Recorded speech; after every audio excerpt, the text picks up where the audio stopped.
On a vu en France, sur les 10-15 dernières années, que le nombre d'appareils a peut-être triplé et on a toujours les mêmes temps d'attente pour les patients.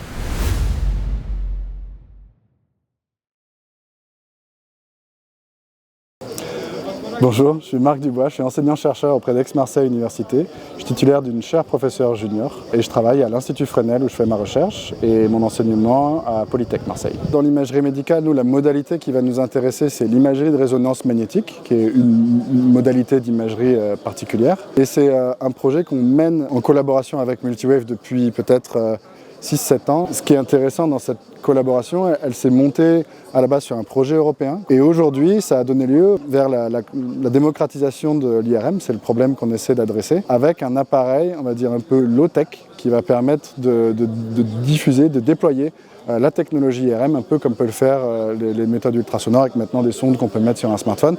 Là, l'idée, c'est de prendre la technologie IRM et vraiment de la sortir de l'hôpital. Le vrai défi de l'IRM, c'est cette démocratisation. Aujourd'hui, c'est un appareil médical de pointe. On a vu en France, sur les 10-15 dernières années, que le nombre d'appareils a peut-être triplé et on a toujours les mêmes temps d'attente. L'idée, c'est vraiment d'être capable de proposer un appareil qui va faire une sorte de pré-diagnostic, pour être capable un peu de trier les personnes qui ont vraiment besoin d'aller faire un examen supplémentaire ou des personnes qu'on peut rapidement écarter du chemin diagnostique. Continuer de déployer des appareils comme ça, ces gros appareils qui doivent être refroidis, qui doivent être avec une maintenance qui est très chère, même d'un point de vue écologique, ça n'a pas vraiment de sens. C'est-à-dire que c'est un appareil qui consomme beaucoup d'électricité et au final, s'il n'est pas utilisé comme aujourd'hui dans des grandes villes quasiment à 100% du temps, ça ne va pas vivre économiquement comme modèle.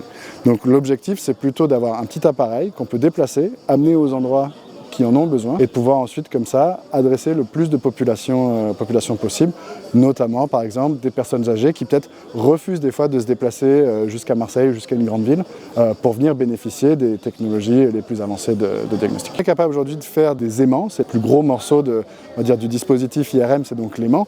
Il y a eu une course vers faire des aimants de plus en plus intenses pour pouvoir en fait extraire le signal plus rapidement. Un des défauts de l'IRM, si on compare par rapport au rayon X, à la tomographie de rayon X, c'est que l'image c'est quelques dizaines de minutes alors que les rayons X c'est quelques dizaines de secondes. Donc les gens voulaient clore un peu ce gap en essayant d'aller chercher des appareils de plus en plus puissants, mais qui ne répondent pas aux problèmes d'accessibilité fondamentalement. Donc dans l'idée, ce qui se passe, c'est que toute la chaîne de l'acquisition à la reconstruction des données, au post-processing des images, s'est améliorée sur les, on va dire, 20-25 dernières années.